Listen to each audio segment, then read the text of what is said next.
السلام عليكم ورحمة الله وبركاته. إذا الهانتين بكسور دوادا ماذا شفرا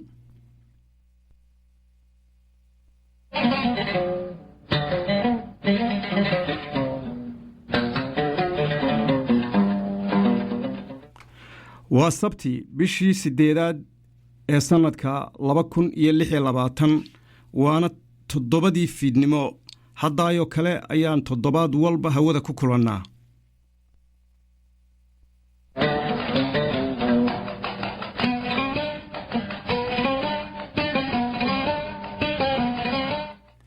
kulanti wanaagsan mar kale waxa aad nagala socotaan madasha furan oo aad idinka imanaysa buurta Barnaby British Columbia 90.9 FM CJSF.ca iyo dhammaan baraheena bulshada YouTube, Facebook, TikTok iyo Instagram. habeenka axadda ahana waxa aad naga dhagaysataan gobolka Alberta 7 fiidnimo ee Alberta 88.5 FM hsr.com iyo dhammaan baraheena bulshada and surrounding areas. Homes have been lost and properties have been destroyed. Some people became trapped as conditions changed very quickly and needed to be rescued. It remains a very dynamic and threatening situation. To everyone affected, you are not alone. British Columbians are with you. codkaasi waa gudoomiyaha gobolka British Columbia Primary Eby oo warbaahinta la hadlay maanta kadib markii xaalad degdeg ah looga dhawaaqay gobolka British Columbia. waxa kale oo aad maqli doontaan barnaamijyadeena joogtada ah ee diiniga, midda suugaanta, udub dhaxaad, sooyaal, afka hooyo, ka baramadasha furan. marka horese saaxiibka jaamac farasle aan ka codsado inuu inoo dul maro qodobada warka. aad iyo aad ayaad u mahadsantahay xasan carab. dhegeystayaal sida aad wararkaba ku maqlayseen toddobaadkii tegey waxaa Michigan ku guuleystay Dr. Abdul Al-Sayed oo ka guuleystay Stephenson Congresswoman-ka ay tartanka xoogga leh ka dhaxeeyey iyada oo loo tartamayay sanadka Mareykanka. kursigaas oo soo banaanaaday kadib markii xildhibaanka ku fadhiyay uu yiri ma tartamayo ayaa baryahanba waxaa ka tagnaa loolan xoog leh oo lagu eegayay inuu noqdo mid tusaale ka bixin kara in dhinaca bidixda fog ee xisbiga dimuqraadigu ay ka heli karaan guulo ka baxsan deegaanada dimuqraadiga uu xooga badan ku leeyahay sida magaalada New York ee uu ku hogaaminayo Zoran Madami oo asagu ku guuleystay qaybtii ugu horeysay ee jiilka cusub ee siyaasiyiinta bidixda fog ee uu hogaaminayo Bernie Sanders. haddaba guushan ayaa ahayd mid ololaheeda xoog loo wada galay, dhinac kastana ay dhinacyadu isgarbinayeen, halka xisbiga Republicaanka ee dalka Mareykanka iyo dimuqraadiga horsocodka ay wada jireen. horsocod waxaanu ka wadnaa dimuqraadiga qaybihii dhaqan ahaan soo jiri jiray ayaga oo ku wada shaqaynayay inuusan guulaysan qof dambe oo dhinaca bidixda foga ama socialistaha sida loo yaqaano. inkastoo Dr. Abdurrahman Al-Sayed uu isagu sheegay inuusan socialist ahayn ee uu horsacad yahay, hase ahaatee lagama dhagaysan. tartankan ayaa waxa uu ku soo gabagaboobay iyadoo aad la isugu dhow yahay. Dr. Abdurrahman Al-Sayedna uu ku guuleystay 100% codadkii la bixiyey, iyada oo habeennimadii ay Stephenson kii taageersanaa u sheegtay inay guryahooda iska kala aadaan, kadibna ay maalinta dambe waa arbacadii ay dib u soo noqdaan si ay u ogaadaan. hase yeeshee isla arbacadiiba way aqbashay in laga guuleystay, waxaana la filayaa tartan xoog leh inuu ka dhici doono mar haddii AIPAC ay iyagu 60 milyan iyo wax ka badan ku bixiyeen inuusan Dr. Abdurrahman Al-Sayed soo bixin. waxaa la filayaa tartanka dhabta ah ee Novemberna in ay ku bixin doonaan lacagtaasi ka badan. dhinaca kale aan u soo noqono gobolkan British Columbia ee dalka Canada ee idaacadanadu idinkala hadlayso, waxaa lagu dhawaaqay xaalad degdeg ah kadib markii uu xalay dabkii ka jiray deegaanada qaar uu laba qarxay 22,000 oo qof oo reer British Columbia ayaa guryahooda ka qaxay halka 9,700 oo qof oo kalena loo sheegay inay diyaar garoobaan xilli kastaba in ay dhaqaaqaan marka la yiraahdo xaalad degdeg ah dhegeystayaal waxa ay isbedel ku sameynaysaa awoodda dowladda taas oo dowladda gobolka British Columbia siinayso in ay bixiso amaro iyo dhaqaale ka badan kuwii marka hore ay sharci ahaan haysteen tusaale ahaan gobolku waxa uu ku dhawaaqi karaa in wadooyinka qaarkood ay xiran yihiin in meelaha qaarkood aan la tegi karin deegaanada qaarkoodna aan loo safri karin halka dhaqaale markii hore bixintiisa loo marayay jidad ka dheer kan hadda lagu bixin karana ay diyaar u noqonayaan in ay dowladdu bixiso dabkan ka socda gobolkan annaga Soomaalida gobolka British Columbia kaalintee ayaan kaga jirnaa maxaanse ka qaban karnaa barnaamijyadeena dambe ayaanu ku soo qaadanaynaa haddii eebaha awoodda la yidhaahdo ugu dambayna ololaha goonigosadka ee gobolka Alberta ayaa weli sidiisii u socda waxaana isa soo taraya marba marka ka dambayso in ay soo dhowaanayso xilligii codbixinada Soomaaliduna aysan si xawli ah codkooda u bixinaynin 10 qodob ee loo codeynayo 9 ka mid ah ayaa waxa ay u badan yihiin waxyaabo dadka soo galootiga dhibaateynaya halka kan 10aadna uu yahay mid ah in loo codeeyo in Alberta ay gasho afti ah inay goodo iyo in ay joogto iyo in kale wararka ku saabsan goonigosadka haddii eebaha awood leedahay toddobaadkan ayaanu xagga xooga saaraynaa xasan waa mahadsanyahay aad iyo aad baad u mahadsantahay jaamac farasle dhegaystayaal halkaad warkaa kala socotaan waa madasha furan British Columbia oo idinkaga imanaysa buurta Burnaby waxaad naga dhageysanaysaan 90.1 FM iyo CHSF.ca iyo dhammaan baraheena bulshada oo aad ka heli kartaan ciwaanka madasha furan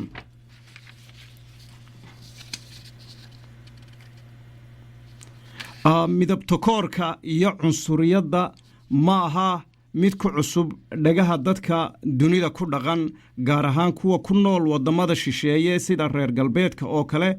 Sheekh Bashiir oo ka mid ah culimada masaajidka Saxaaba ee Edmonton Alberta Canada oo ka hadlaya arintaas dhageysi haboon wax lagu furo majlis lagu furto been isugu yimaado waxa uu qiimo badan dikriga Ilaahay subhanahu wa ta'ala maadaama mawduucu yahay racism iyo community civic education ay tahay tawciya iyo ismaaciilgelin iyo wadankan oo wax multicultural laga ku beesgaraysan marka in aayadaha u dhow ee Ilaahay subhanahu wa ta'ala uu inoo tilmaamay sida ummadaha uu abuuray لما أنت العالم كعد كمدو ككلك كرني تذكاس تك هل دي عين وذانا ما أنت قفك مركا ديك لبوشو بيا لما في ريو نكن وا سومالي ديك سومالي هالورا نكن وا عدان دي عدان هالورا واحد اخترك لجوجل ريي ومدة صدنا الدونيشن كل حين دي جاس مركا أوبا هنتاي haddii lagu weydiiyo oo lagu yiraahdo ma rabtaa dhiigga in lagu yiraahdo dhiigii tolka aad ka dhalatay qabiilkaad ka dhalatay jifadaad ka timid tuuladaad ka timid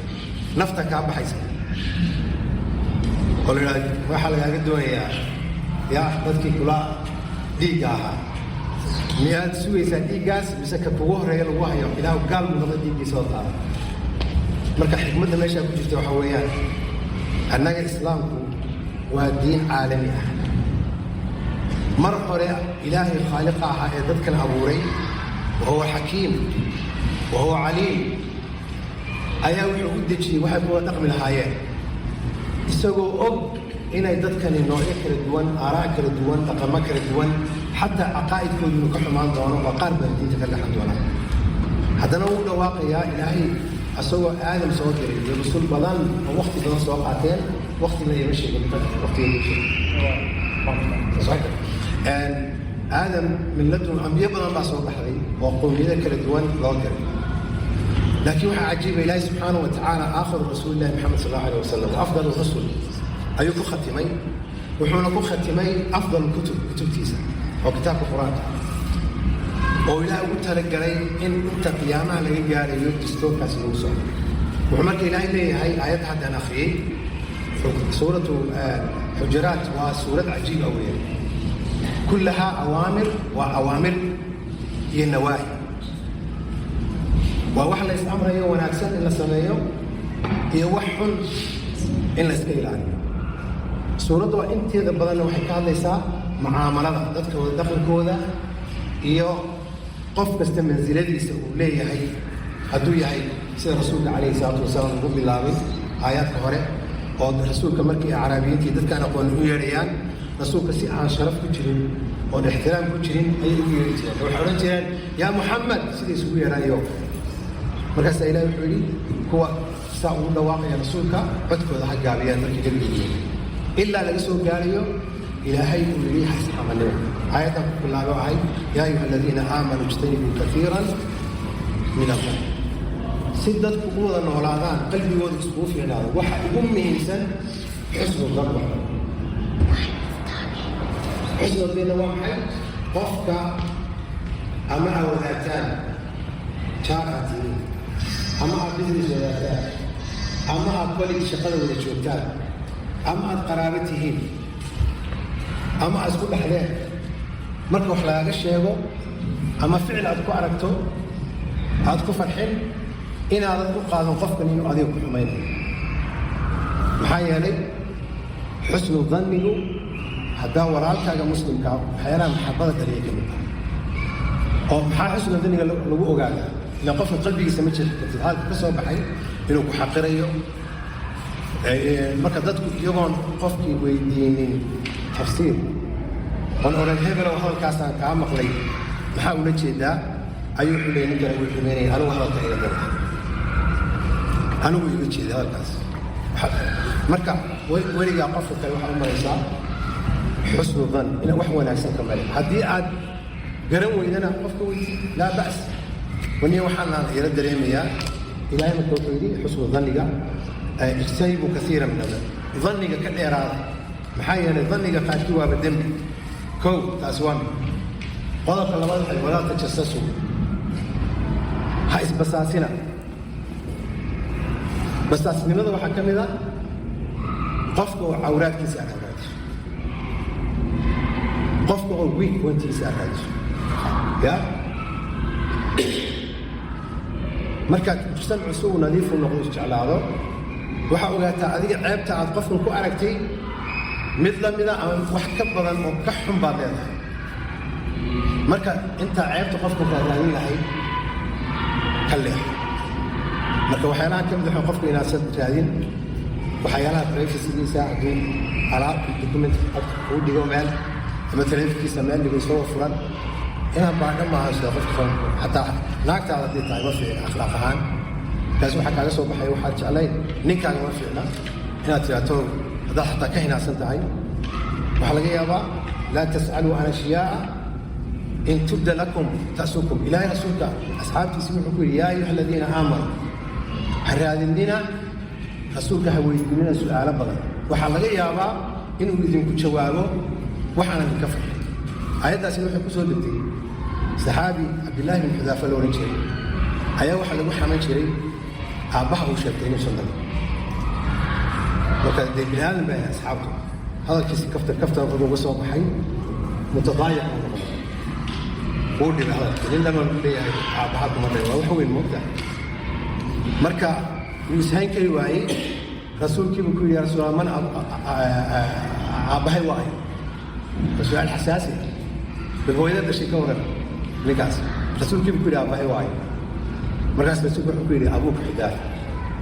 الحمد لله قلبي يوم دقي مالك أكذب جالس يقول مشي لكن كورة هدول النبي ورا الله عارف ورا الله أباها حداث مش كذا الله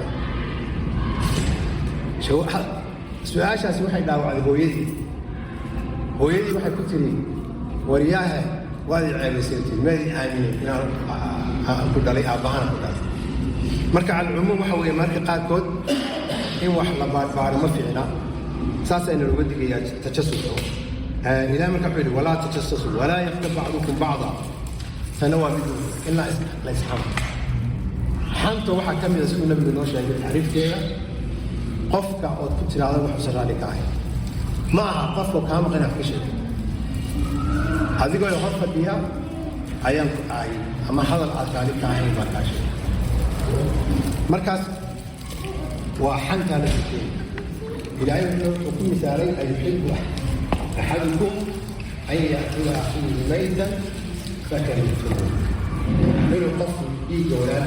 ama hilibka walaalka cajka inuu cuno miyaa rabtaan weyaan oo miyaa jeceshay taasaa lagu misaalay wattaqu llaha in allaha tawalla taas marka waa dad dhaqankii iyo discrimination iyo wixii la halmaamay la isku sameeyo ilaahay marka wuxuu noogu sheegay aayadda qur-aanka bixitaan ku khatimaya yaa ayuha annaasu innaa khalaqnaakum min dakarin wa unthaa waxaan idinka abuuray lab iyo dhadig wajacalnaakum shucuuban wa qabaa'ila litacaarafuu waxaan idinka dhignay ummado iyo qabaa'il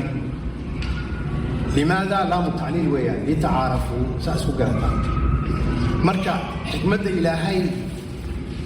inoo kala duway aabbayaal kala duwan iyo dhaqanno kala duwan inooga dhigay iyo dad kala luuqad ah kala kalar ah hal xikmaa ku jirta waxa weeyaan in la isku garto oo la isku ixtiraamo macrifadu waa qofka macrifa isku sanaad allaha kaa siiyo sheekh bashiir dhegaystayaal halka aad barnaamijka diinigaa kala socoteen waa madasha furan British Columbia oo idinka imanaysa buurta Barnaby waxaad naga dhageysanaysaan 90.1 FM iyo CJSF.ca iyo dhammaan baraheena bulshada ood ka heli kartaan ciwaanka madasha furan haddana waxaad ku soo dhowaan doontaan barnaamijkeennii midda suugaanta sida aad ku maqli doontaan midda suugaanta Soomaalidii hore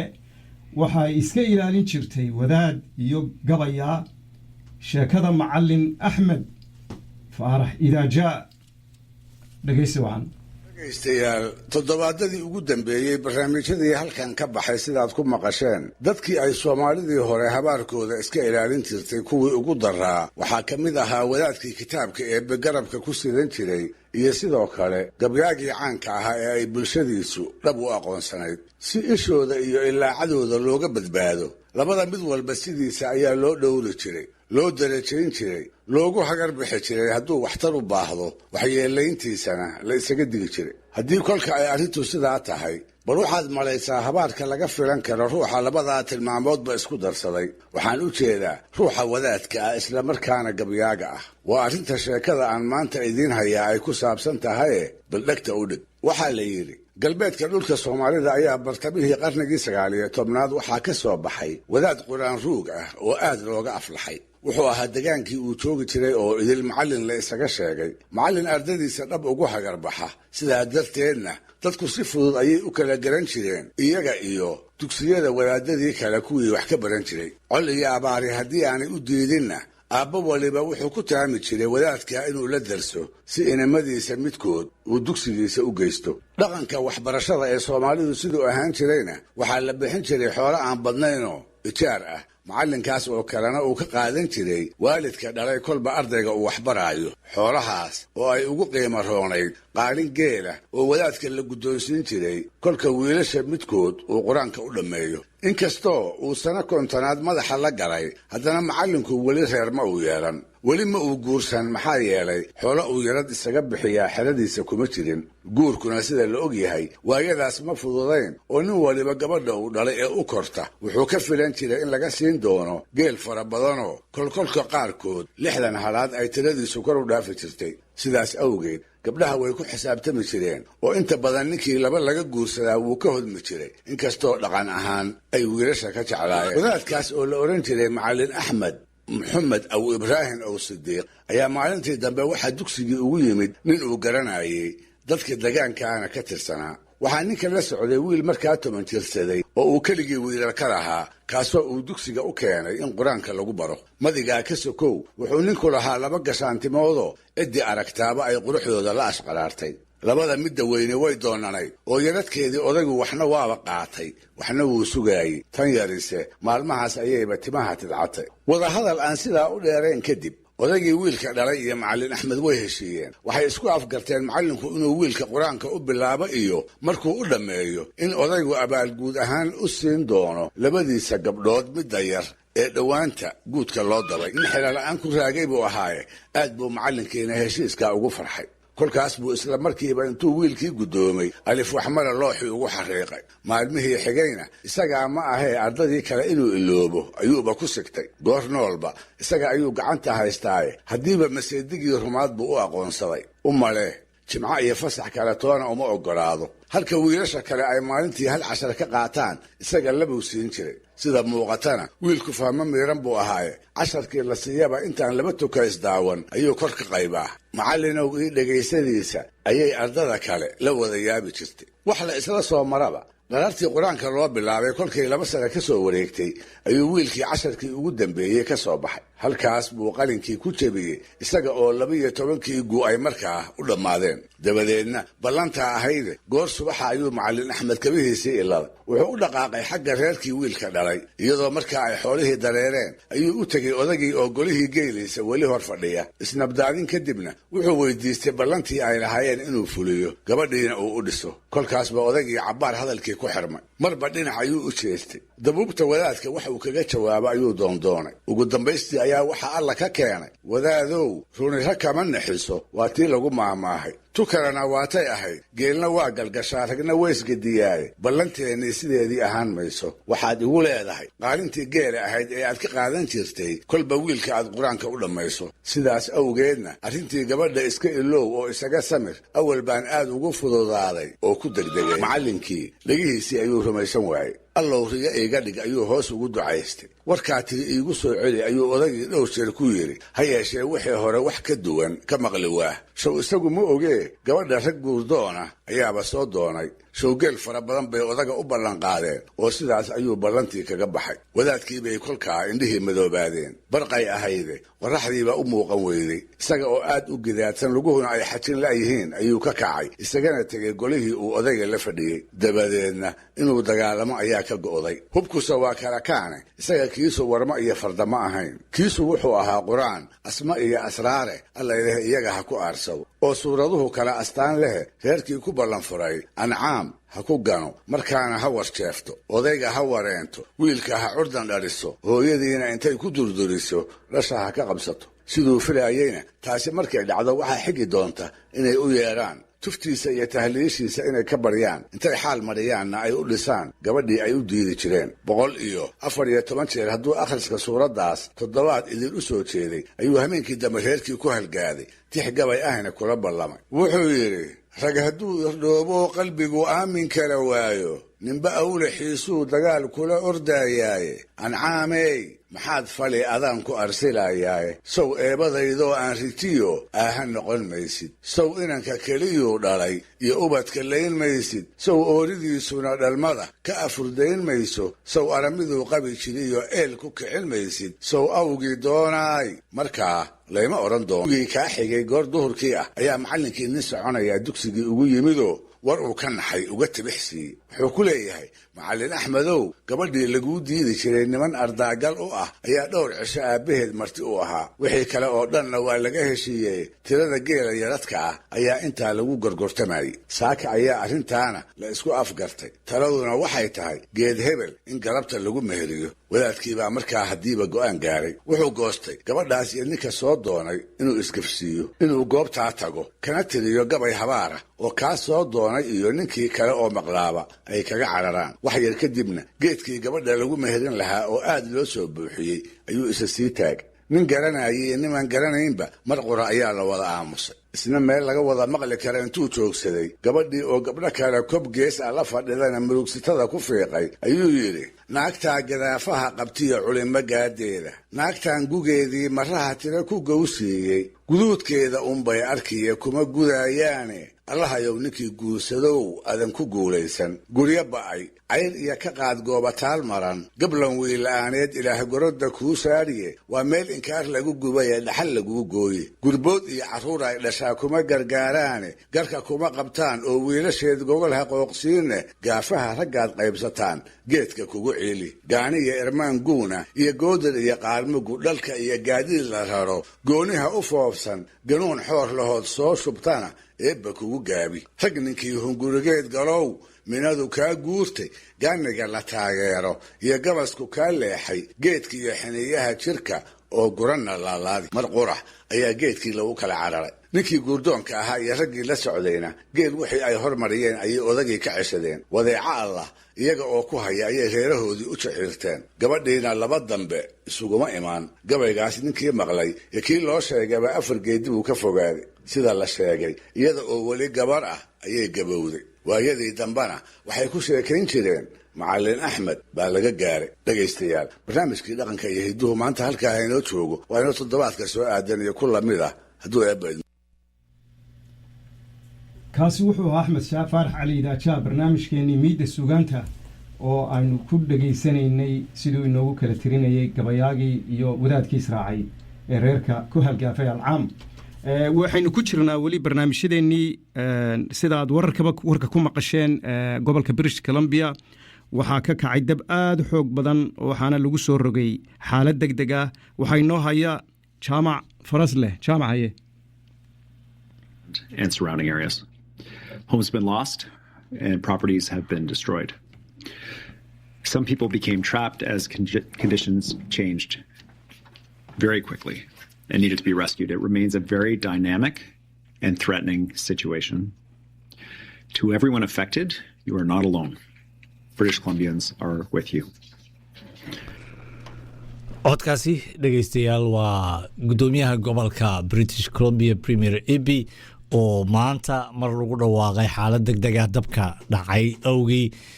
waxaa asaga iyo wasiiro iyo hay-adaha quseeyo arrinta degdega ah iyo dabka ay ka hadlayeen sidii ay reer British Columbia iyo dowladooduba ula tacaali lahaayeen dabkaasi sidaan warka ku sheegnay dad ka badan 22,000 ayaa barakacay dabka dartii waxaana hadda xaaladdu ay noqotay mid degdeg ah taas oo u sahlaysa dowladda inay howlo badan qabato primerka oo arrintaa ka hadlaya ayaa waxa uu yiri and surrounding areas. Homes have been lost and properties have been destroyed. Some people became trapped as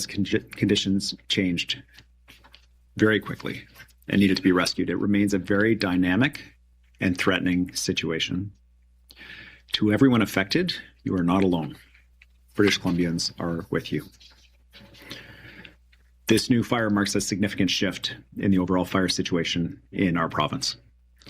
Today, based on the advice of emergency officials, Minister Green has declared a provincial state of emergency. With this new fast-moving wildfire and the large-scale evacuation that took place overnight,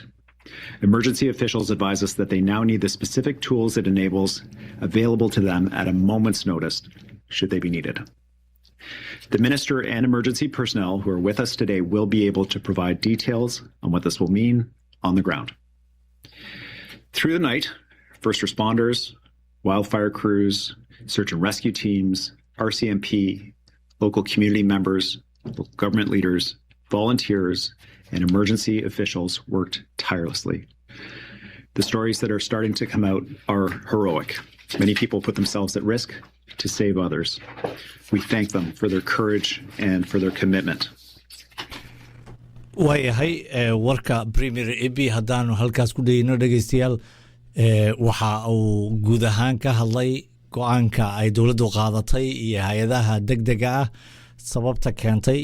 guryo badan inay gubteen dadna ay hadda ku xaniban yihiin goobaha dabka ay ka dhaceen dad badan oo kalena ay khatar ku sugan yihiin in xalay dabku uu isbedel weyn sameeyey oo uu u booday meelo hor leh qarxayna gacantana ka baxay meelihii la xakabaynayay waxaa kale oo uu sheegay in hay-adaha dowladda guud ahaan iyo gaar ahaanba ay wada shaqaynayaan dad badanna ay hawsha ka shaqaynayaan codadkiisa waxaa ka mida oo qaar ka mida oo aanu idin maqashiin ku jira in haddii aad degan tahay ama lagu yidhaahdo goobta aad joogto ka guur oo qalabka waxaad haysata ka qaado dhaqaaq hadda ama lagu yidhaahdo diyaargarow in aad guurto waxa ay kaa codsanayaan dowladda iyo hay-adahaba inaad sidaa yeesho maxaa yeelay haddii aad saa yeeli weydo waxaad khatar gelinaysaa kow dadka shaqada hayo ee howlwadeennada ah ee gargaarka degdega hayo ama dabka kuwa la diriraya ha noqdeen inay joojiyaan ama kuwa caafimaadka iyo taageerooyinka kale ha noqdo sidoo kale waxaad khatarta aad gasho darteed aad isticmaali doontaa awood loogu talagalay in meel kale lagu caabiyo ama dab ha ahaato ama qof kale oo mudnaa in la caawiyo in laga soo leexiyo sidaa la adligeed waxa uu premierka iyo madaxda howlwadeennada dhammaantood ay codsanayaan marka la soo jeediyo in la baxo dabkan wuu socon doonaa haddii eebaha awoodda la yidhaahdo idmo oo aan isbeddel hawada ah iyo tan ilaahay dhankiisa aysan ka noqonin maalmaha soo socdo iyo toddobaadyadaba waxaa la isweydiinayaa dabcan dadka soomaalida ah ee degan gobolkan waxay ka mid yihiin oo aan ka mid nahay reer British Columbia arrinta noocan oo kale ah marka ay dhacdana dadku waxay noqdaan ulya diirtkeed waa la isku istaagaa waa la istaageeraa marka haddaanu nahay Soomaali haba yaraadeen dadka tirada ah ee Soomaalida ah ee dabkan uu saameynayo marka la yiraahdo deegaan laakiin waxaa laga yaabaa dad badan oo shaqaynayay dad badan oo jidka marayay inuu saameeyo oo Soomaali ah laakiin maxaa door ah oo annaga nooga aadan ma waxaan sugaynaa un keliya in guryahanaga uu soo gaaro mise dadka kale ee reer British Columbia culayska ku dhacay waan la wadaagaynaa oo waan kala qayb galaynaa gargaarka la bixinayana qayb ayaan ka noqonaynaa insha allah barnaamijyadeena soo socdo ayaanu ku soo qaadanaynaa toddobaadka dhexdiisa iyo barnaamijka toddobaadlaha ee madasha furan labaduba waanu ku soo qaadan doonaa haddii eebaha awoodda la yidhaahdo uu idmo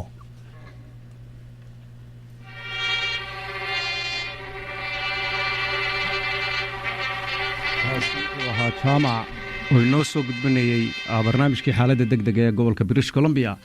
haddana waxaa idinku soo maqan oo dhegihiinna miisigaa idin soo gaadhaya waa heestii Batalaale iyo allah naxariistay Axmed Cali Cigaal dhegaysa habboon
sida bilciide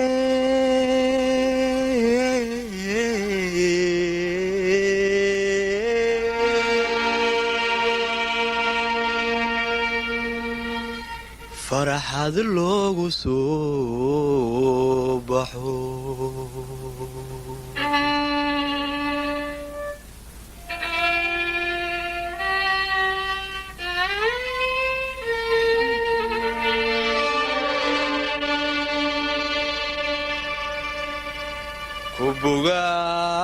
bugaadsho ma og tahay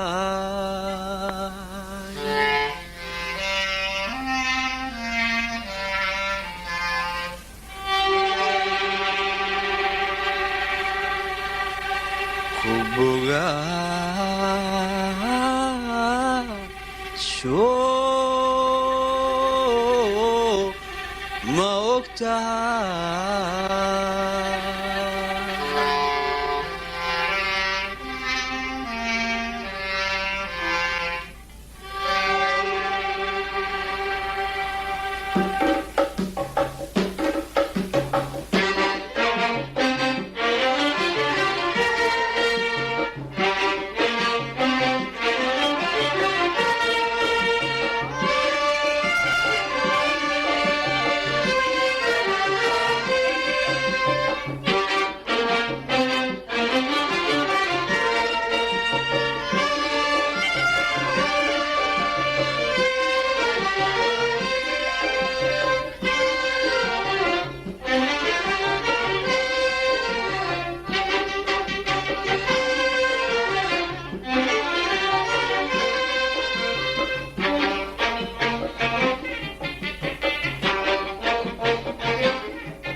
baddu inay madowdahay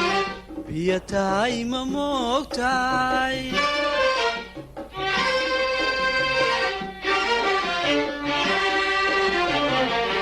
oo dheriba caashaaqu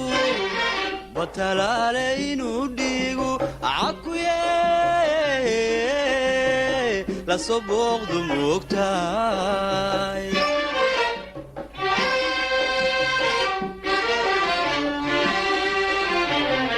baddu inay madowdahay biyo tahay ma moogtahay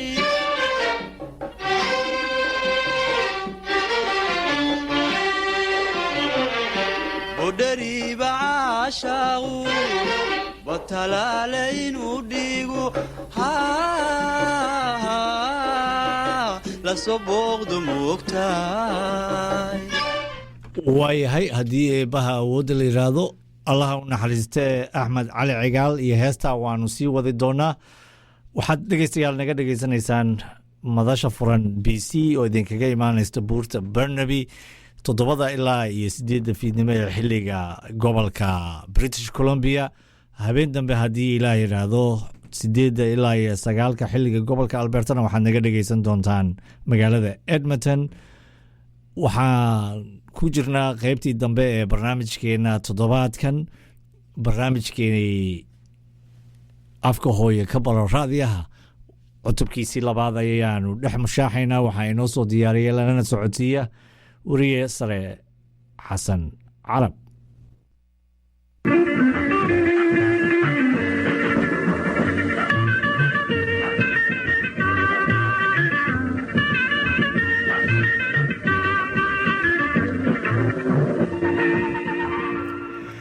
kulanti wanaagsan dhammaantiin mar kale kuna soo dhowaada barnaamijkeennii afka hooyo ka baro madasha furan oo aad toddobaad walba kala socotaan idaacadda madasha furan ee Alberta iyo British Columbia ee dalka Canada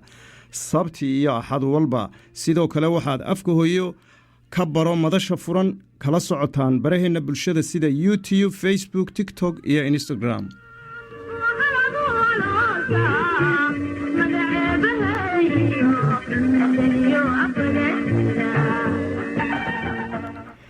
afka hooyo ka baro madasha furan cutubka labaad qaybtiisa koowaad waxa aan ku soo qaadanaynaa sida weedh ama weedho ay u sameeyaan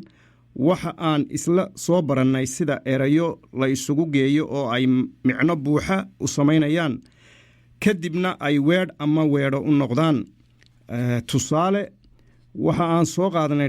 dhowr weedho oo ay ka mid tahay bishu maanta waa 25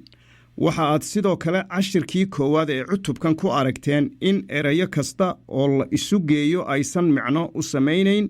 sidaa darteedna aysan weedh u noqonayn marba haddii aysan micno buuxa samaynaynin haddaba maadaama aan horay u soo barannay xarfaha eray iyo weedh cashirka labaad ee cutubka labaad waxa aan ku soo qaadanaynaa sida weedh la isugu geeyo iyo waxyaabaha suurto geliya in labo iyo ka badan oo weedhood la isugu geeyo dhegaystow marka weedh la isu geeyo waxa ay samaynayaan wax ka badan macne oo aan ku soo barannay in ay weedhi samayso waa marka erayo la isu geeyo ay macno buuxa samaynayaan oo ay weedh noqdaan. hadda oo weedh la isu geynayo waxa ay samaynayaan sharaxaad. marka weedh macno samaynayso lagu daro mid kale oo macno gaar ah ama xoojin ku samaynaysa tii hore la isku daraa waxa ay samaynayaan waa sharaxaad.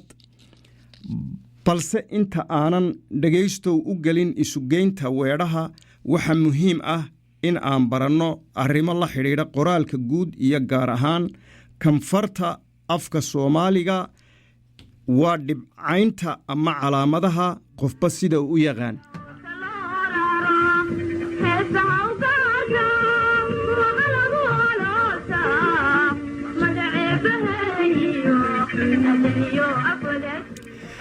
calaamadaha faraha ku qoran xarfaha laatiiniga ah way badan yihiin. intooda badan waa isku nooc waxaana loo adeegsadaa isku ujeedo balse magacyadoodu waxa ay u kala gedisan yihiin hadba afka aad qoraysid ama akhriyaysid. tusaale calaamadda hakad afka ingiriisiga waxaa lagu yidhaahdaa coma balse Soomaaliga iyo Ingiriiska waxa ay u qabtaan hal shaqo oo sida aad macnahaba ka dareemaysid qoraalka ayay hakisaa. calaamadahan ama dhibcahan farta laatiiniga waa dhowr iyo toban hase ahaatee cutubkan labaad ee afka hooye ka baro madasha furan waxa aan ku qaadanaynaa idanka Ilaahay 5 ka mid ah haddii eebba idmo. cutubyada soo socda ayaana inta kale ay waxyaabaha la halmaala aan ku soo qaadan doonaa. haddaba dhegaystow waxaad isweydiin kartaa waa shanta calaamadood ee aan cutubka ku qaadanayno. shantu waxa ay kala yihiin joogsi, hakad, calaamatu su'aal, calaamatul cajiib iyo qaws.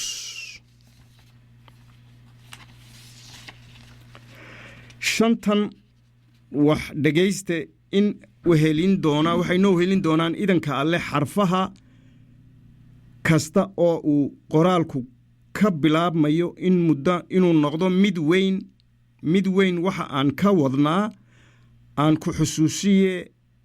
ee marka aanu xarfaha farta Soomaaliga baranaynay ayaan soo qaadanay in xarfaha 2 nooc loo qoro mid weyn iyo mid yar ay kala yihiin. aanu calaamadihii bilowgana ee calaamadda koowaad ee aan soo qaadanay waa joogsi. sida aad macnaha ka garanaysa calaamadan waa mid joojisa qoraalka ama halka meesha uu ku dhammaado la dhigayo. muuqaal ahaan waxa ay u eeg tahay dhibic. calaamadan waa mid ku tusaysa in hadalkii socday uu dhammaaday. tusaale berri waa axad waxa ku xiga markii aad wax qoraysa waa joogsi maxaa yeelay calaamadaas waxa ay ku markhaati furaysaa in weedhaasi ay idlaatay. tusaale kale weedhan waa ay dhan tahay waxa dhegaystow ku xiga waa joogsi maxaa yeelay hadalkan halkaas ayuu ku eegyahay wixii dambe ee bilowda waa weedh cusub. haddii aan joogsi halkaas ku dayno aanu soo qaadanno erayga ka bilaabmaya xarafka weyn marka aad calaamadda joogsiga isticmaasho waxa dhammaaday weedh. mid kalena waa ay bilaabmaysaa. middan cusub ee bilaabmaysa waxa ay ka bilaabmaysaa xaraf weyn. tusaale berri waa axad anigu shaqo melihi axad kasta. erayga anigu waxa uu ka bilaabmaya xarafka a oo aad u qoraysid midka weyn halka axaduna ay sidoo kale a weyn ka bilaabanayso. waa 2 sababood oo kala duwan. waa a'da loo weynaynayo waa midda aniga iyo axadda ee aniga waxa loo weynaynayaa waa bilowga weedha oo sharciga qoraalka ayaa ah in weedh kasta laga bilaabo xaraf ka weyn. halka axadda loo weyneynayo inay magac gaar ah tahay sababtoo ah xarfaha magaca ka bilaabma caadiyan waxa ugu horeeya waa xaraf weyn. macnaha magaca gaarka aynu dib u dhiganee dhegayste xusuusnow in mar kasta oo weer dhammaato aad joogsi isticmaasho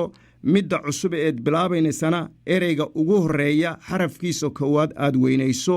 sida axadda aan hore u soo weynaynay.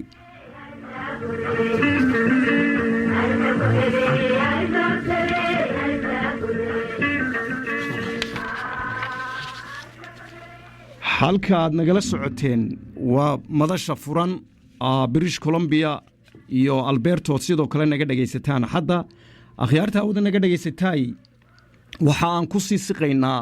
gabagabadii barnaamijkeena goorsheegtuna waxa ay ku dhowdahay waqtigii aynu hawada isku macasalaameynay inta aynu dib dambe hawada ugu kulmi doono. waa anigoo Xasan Caraba iyo saaxiibkay Jaamac Farasle oo farsamada iyo isku dubaridka iyo soo diyaarintaba inoo haya insha Allah. barnaamijkeennii afka hooyo halkaasuu ku dhammaaday. isku soo noqod xiisamee.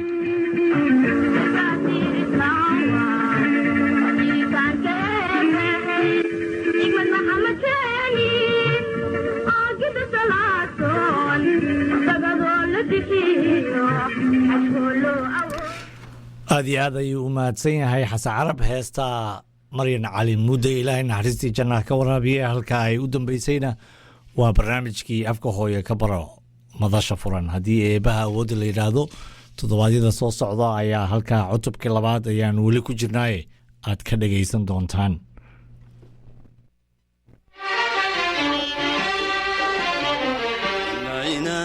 riyadabaas bartamaha habeenkee inan riyadabaas bartamaha habeenkee barkimada ku moodon beer ka saaro moogtaa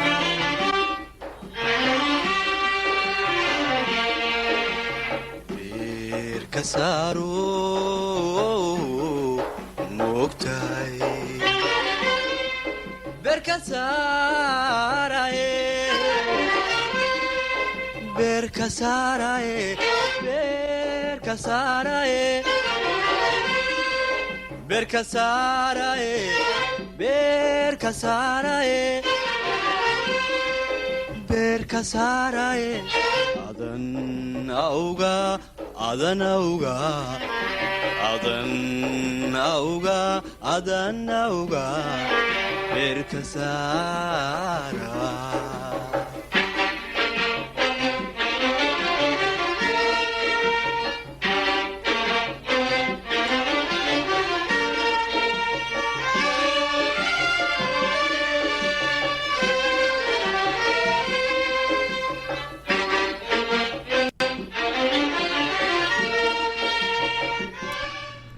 ilaahay naxariistii jannaha ka waraabiyo. Axmed Cali Cigaal oo sabtidii aanu soo dhaafnay lagu duugay magaalada Burnsville ee Minnesota Mareykanka. barnaamijyadiisii heesihiisii iyo fankiisii insha Allah iyo wareysyadiiba qaybo dambe ayaan mar kale idinla wadaagi doonaa. gabagabadii ayaanu weli kusii siqaynaa sida wariye Xasan Carab inoo sheegay. haatanna waxaad ku soo dhawaataan barnaamijkeenii sooyaal. waxaa inoo soo diyaariya inala socodsiiya walaalkeen Axmed Baashe ee dhegeysi haboon.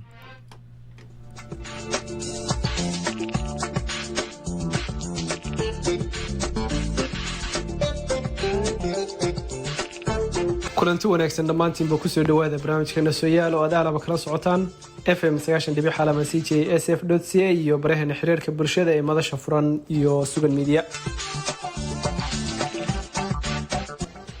dhegaystayaal intiina horeba noola socotay weli waxaynu dhexda uga jirnaa taxanaheenii abogaaga Kanada inagoo qaybtii xigtana uga hadalay dagaaladii qarnigii 17aad ka curtay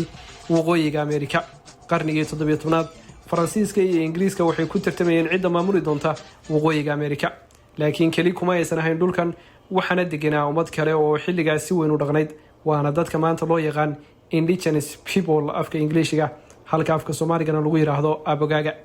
dadkaas kumanaan sano ayay dhulkan deganaayeen ka hor intaysan imaan gumaystaha reer Yurub, iyaga oo sidoo kale door weyn ku yeeshay dagaaladii dhulkooda lagu qabsaday oo u dhaxeeyay Faransiiska iyo Ingiriiska. sanadkii 1609 Champlain oo ahaa hogaamiyihii Faransiiska waxaa la saftay oo gacan weyn siiyay qabiilooyinka Algonquin, Huron, Wendat iyo Innu oo abogaaga ah. waxay wada galeen dagaal ka dhacay halka maanta loo yaqaan Lake Champlain oo ku taala xadka u dhaxeeya magaalooyinka New York iyo Vermont. Champlain iyo qabiilooyinka la socday waxay isticmaaleen qoryo casri ah iyaga oo halkaasi ku diray dhowr ka mid ah hogaankii Iroquois iyo ciidamadii ay wateen. dhacdadan waxay dhalisay cadowtinimo socotay ku dhawaad 150 sano una dhaxaysay dadkii dhulka wada deganaa oo ay ahayd in ay cadowga gumaystaha u midoobaan. hase ahaatee Iroquois waxay go'aansadeen inay ka argoostaan Faransiiska iyo xulafadiisa. muddo yar kadib Iroquois waxay bilaabeen xiriir iskaashi oo ay la yeesheen Hollandiiska oo markaasi haystay gobolka maanta loo yaqaan New York, xilligaana la dhihi jiray New Netherland.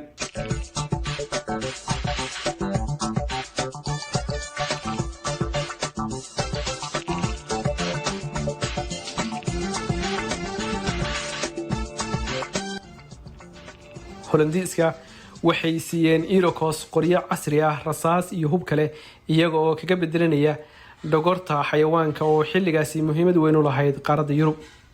sanadkii 1664 Ingiriiska ayaa qabsaday New Netherland wuxuuna ka dhigay New York. isla xilligaas Iroquois oo wali raba inay ka argoostaan qabiilooyinkii ay ehelka ahaayeen waxay heshiis cusub la galeen Ingiriiska oo isaguna seefo ugu dhiibayay saaxiibadii ay dhulka iyo dhiigaba wadaageen.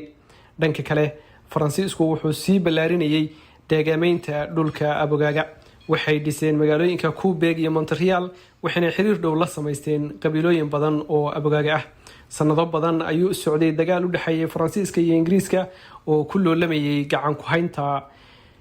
ganacsiga dhogorta webiyada waaweyn iyo dhulalka barwaaqada ah oo aysan cid ka dhacsataana jirin.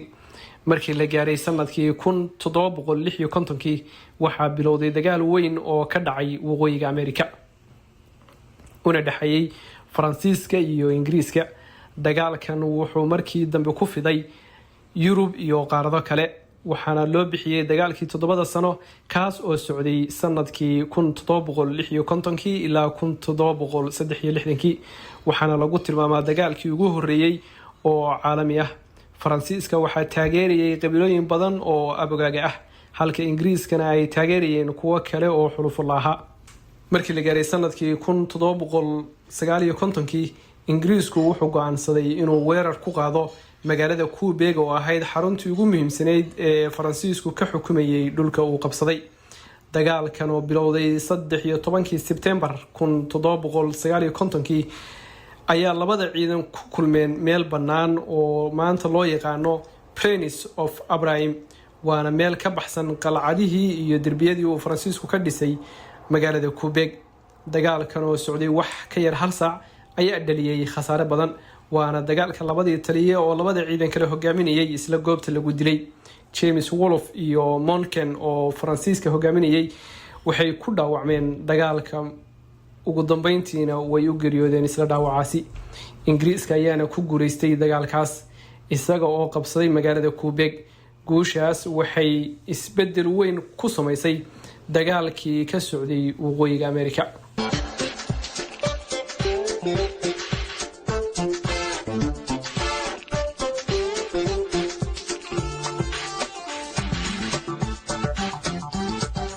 laakiin dagaalku halkaas kuma istaagin. sanadkii 1760 Ingiriisku wuxuu qabsaday magaalada Montreal isla gobolka Quebec ah, taas oo sababtay in dhammaan dhulkii Faransiisku uu haystay ay gacanta Ingiriiska gasho. ugu dambeyn sanadkii 1763 waxaa la saxiixay heshiiskii Paris. Faransiisku wuxuu si rasmi ah ugu wareejiyay Ingiriiska inta badan dhulkii uu haystay ee waqooyiga Ameerika. si kastaba ha ahaatee shacabkii Faransiiska lagama saarin dhulkii ay deegaameysteen ee gobolka Quebec, waxayna sii haysteen luqadooda, diintooda Kaatooliga iyo dhaqankooda Faransiiska. taasina waa sababta ay maanta weli u tahay Quebec gobolka ugu weyn oo afka Ingiriisiga looga hadlo afka Faransiiska looga hadlo dhulka Canada halka dadkii dhulka loogu yimi oo waliba garabka iyo gaashaanka u noqday gumeystaha Faransiiska lagu khasbay in diinta iyo luqadaba laga bedelo iyagoo lagu khasbay diinta iyo luqadda gumeystihii dhulkooda qabsaday dhageystayaal barnaamijkeena Sooyaal ee toddobaadkan waa naga intaa tan iyo toddobaadka dambe iyo mid la mid ah waxaan idinkaga tegayaa amaana Allah iyo noole kulante aad iyo aad ayuu u mahadsan yahay axmed baashe halkaad dhegeystayaal kala socotaanna waa madasha furan gabagabadii ayaan kusii dhownahay hase ahaatee xasan carab ayaa gacanta ii haadinaya xasan ها جامعة waxaynu samaynaynaa sixid qaladaad yar oo dhacay barnaamijkii Allah naxariisteenu ka soo diyaarinay Axmed Cali Cigaal heesihii marwaadihii qaarkood oo ismootiis oo kala ku dhacay sida heesta minaankiini anaga imid ruwaayada waxay ku jirtay Cabdiqaadir Cali Cigaal baa lahaa heesta waynu sheegnay originalkeeda jacayl boob uma baahna ayaa ruwaayada loo oranayay رواية جنية شعيل وحا ألفي حسن جني رواية دادا روب نقون ويدي وحالها الله نحرستي عبد الله ديري الصوران هيستا قليد وحالها عبد قفار عيسى عقولي مقع فنان كنا عبد الرساق بانكو الشيقي وحاوها عبد الغادر يوسف اسمان بقاق هيستا وان صوبرا رقي وحا كل غينيسي خضر الظاهر عقا الله يا رحمة intaasna waxay naga tahay sixitaan barnaamijkii hore baxay jaamacaye aad iyo aad ayaad u mahadsan tahay gabagabadii ayaanu soo gaarnay tan iyo kulantadeena dambe barnaamijka toddobaadkan waxaa isku soo dabariday xasan carab anigoo ah jaamac farasle saaxiibkeen axmed baashe oo barnaamijka sooyaal inoo soo diyaariyey nalana socodsiiyey iyo weliba ayaan waxaanu leenahay tan iyo kulantadeena dambe toddobaadka dambe halkan ku kulmayno nagala socda barnaamijyadeena madasha furan ee dhextaalka dhextaal waa toddobaadka gudihiisa ayaanu ka wadnaaye tan iyo kulantadeena dambe sidaas iyo nabadgelyo wasalaamu calaykum waraxmatullaahi wabarakaatu inan sida banjoog caw baadiyoobay moogtahay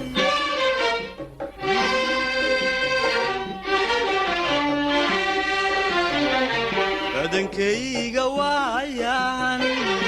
kalgacayl bariinseeday cakuye inuu buuxo moogtahay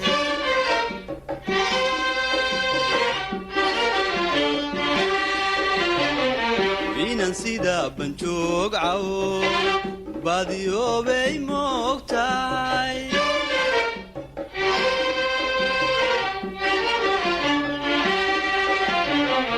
badankayga waayan kalgacayl bariinseeday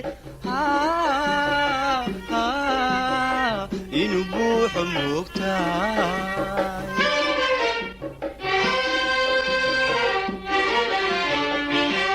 inta soo baraarugo inan baa lahaygiyo inta soo baraarugo inan baa lahaygiyo kabaaro gogoshon